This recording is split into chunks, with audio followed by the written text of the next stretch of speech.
begin here at 6 with breaking news out of Philadelphia tonight. At least 6 police officers have now been reported shot or injured in a gun battle in the Nicetown section of the city and rushed to Temple University Hospital, which is right nearby. Police just in the last few moments stormed the gunman's home, and the breach was followed by a series of gunshots we're hearing from witnesses on the scene there. The police captain says they were first called to the area for narcotics activity when a gunman opened fire. Again, 6 police officers injured or shot.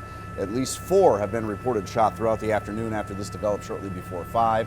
Again, we'll continue to stay on it. We have our own crew from CBS 21 News on the way. Stay with us online and on air for updates to this breaking news story.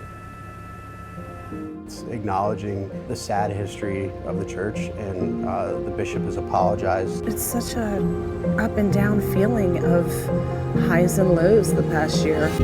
An explosive investigation into the Catholic Church continuing to open eyes. Tonight marks 1 year since a grand jury released its report, and for many, the fight for change continues. Our work is not over. I mean, it really feels like it's only just begun.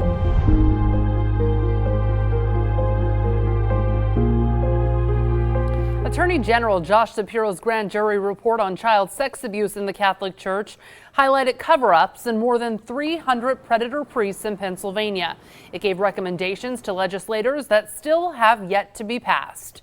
Thank you for joining us at 6. I'm Jasmine Brooks. I'm Rob Hanrahan. Some state lawmakers in PA have pushed for changes to the statute of limitations, allowing past victims to get their day in court.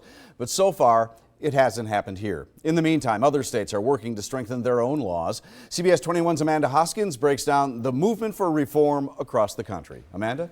Rob, coincidence or not, today the state of New York's retroactive window for statute of limitations has officially opened. It joins Washington, D.C., Montana, and Arizona, whose laws have opened up windows for expired claims against perpetrators and private organizations.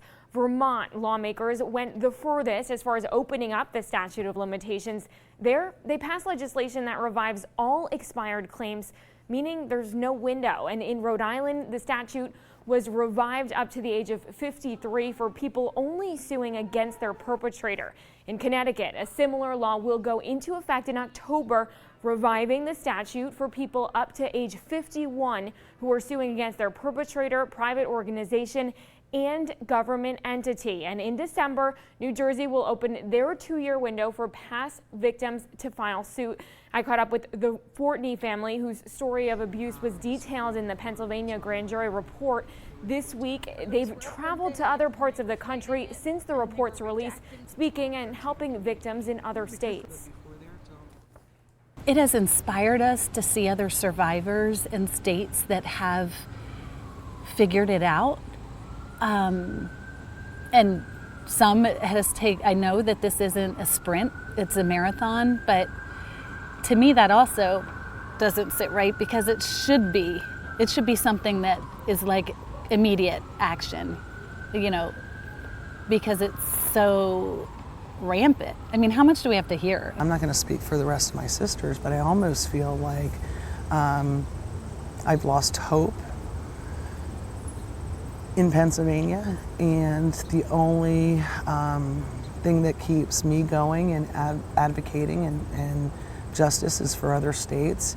And I'm hoping that the federal government will step in where our state has failed us.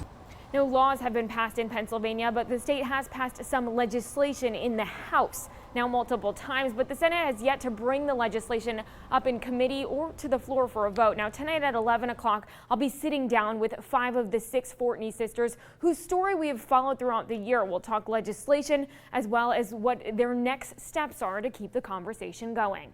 Rob? Amanda, the Harrisburg Diocese says it's made changes since the report's release, as you know, including removing the names of anyone who was named in it.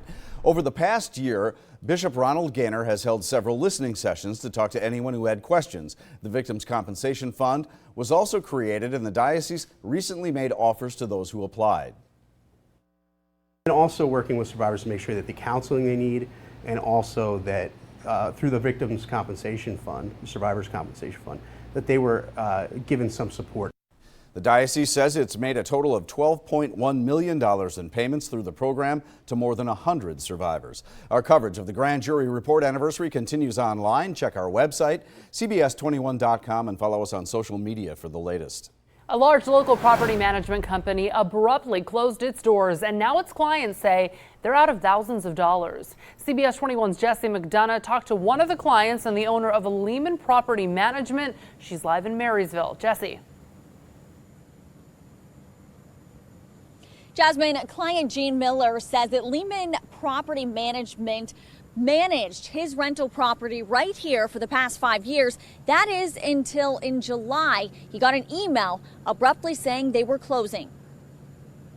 Client Gene Miller isn't the only one who got that email. Lehman Property Management previously managed 329 properties. Since then, we've kind of asked questions of, hey, what's going to happen with the money that they were holding? And really, it's just we're not really getting any clear answers. I called the owner of the Lehman Property Management, Glenn Lehman, to get answers. Hi, this is Jessie McDonough with CBS 21 News. I discovered an error with the way some of our accounting was being done. I did not feel comfortable collecting any additional rent money. I stopped doing business immediately. I questioned Lehman on why he hasn't given any of the property owners their money back. He says it has to do with an internal audit on all of the accounts before he pays people out. My initial focus was to tell them I have to audit their records. I've laid off 24 of my employees, so I have nobody working for me now. It means I got to do them all myself, and it's going to take 30 to 60 days to do this. Now, again, Glenn Lehman did assure me that every cent will be paid back to those property owners within the 60 days. However, so far, 4 other clients have already reached out to me claiming they are owed thousands by Lehman Property Management, including a contractor who claims he did work for them but was never paid. Jasmine, Rob. All right, Jessie, thanks. Taking you now to Skyview 21, flying over Maple Lawn Farms earlier this evening. Beautiful. The It fields is. Look are at the all size of those sunflowers. Yeah, and they're Love all ready that. to go. It's going to be the 3rd annual Sunflower Festival, and it starts up Friday. And we're looking ahead to the weekend, of course, as well. Meteorologist Ed Russo is here with the forecast. Hi, Ed. Hi. You know why they call them sunflowers, right? No. Why? They look like the sun. No. Okay. Simple answer. I should have just gone with my instincts. I know. And said, why? 'Cause I they would look not like try the to sun? trick you. I would not try to trick you. Let's show you what's going on outside right now. We are seeing a few pop-up showers, but where the Sunflower Festival is going on, things are looking pretty clear right now. Lots of sun down that way in southern York County, but some showers lining up along and north of the Turnpike. They've been weakening as they've been diving south through the evening. So expecting still a chance, but the chance does look like it's dwindling at this point. It is hot, though, outside of any shower. Temperatures feel like they're in the low to mid 90s over much of the area. And your weekend forecast is going to be even steamier. Actual air temps are going to be hotter, too. Also, still the threat for some storms each day, especially tomorrow. We're going to track that for you in Futurecast in just a few minutes. All right, Ed, still ahead, Governor Wolf making plans to tackle gun violence in PA, what he says will be included in signing the executive order tomorrow. And Karina. And tampered toiletries in Cumberland County, what to look out for next.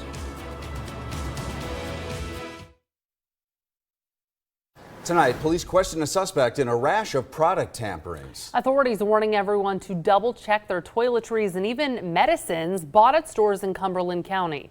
CBS 21's Karina Chung is live in Silver Spring Township.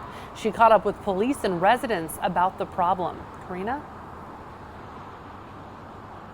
Well, Rob, Jasmine, police were able to track down a suspect and search their home, finding nearly 100 products that were altered. Now, they're still in the dark to what was actually done to these products. People I spoke to today say they're shocked and grossed out by the whole thing.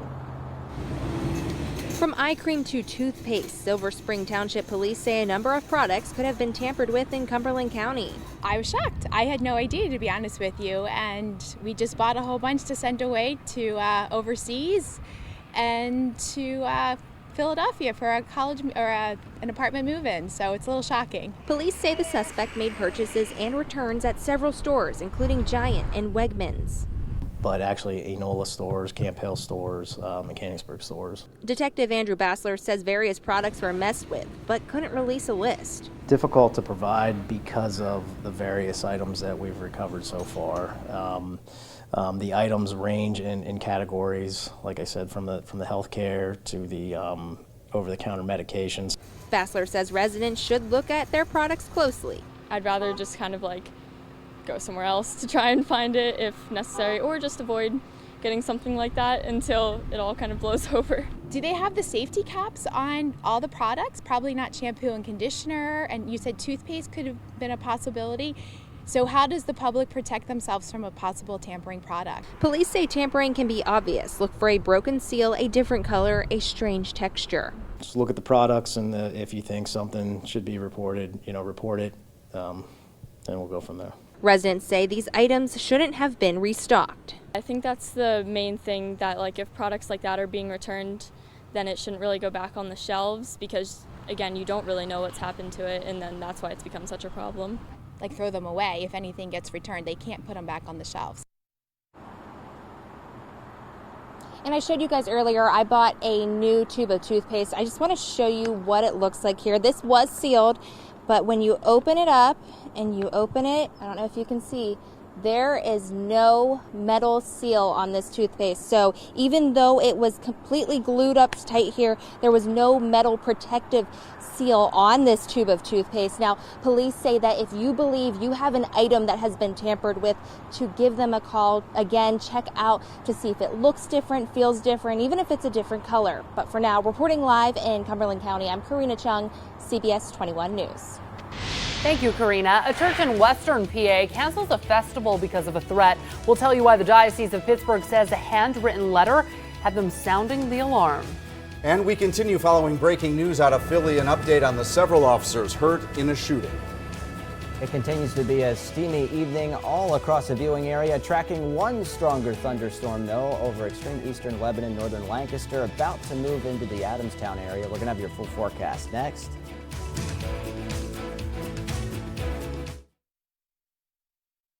We continue to follow the breaking news out of Philadelphia right now. The FOP, the Fraternal Order of Police, is reporting that 6 police officers have been shot while responding to a narcotics call. This again in Philadelphia. We're told none of these injuries are life-threatening. Police have shut down several blocks near Temple University. The ongoing gun battle started at about 4:30 today.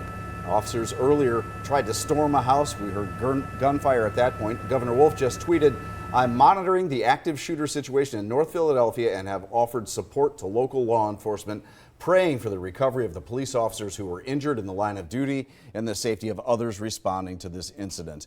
Now, we have a CBS 21 news crew headed to Philadelphia to gather as much information as we can for you throughout the evening and tonight, and as this broadcast continues. And you can follow what's going on anytime on our Facebook page and at CBS 21 News at 10 and 11 and on CBS21.com.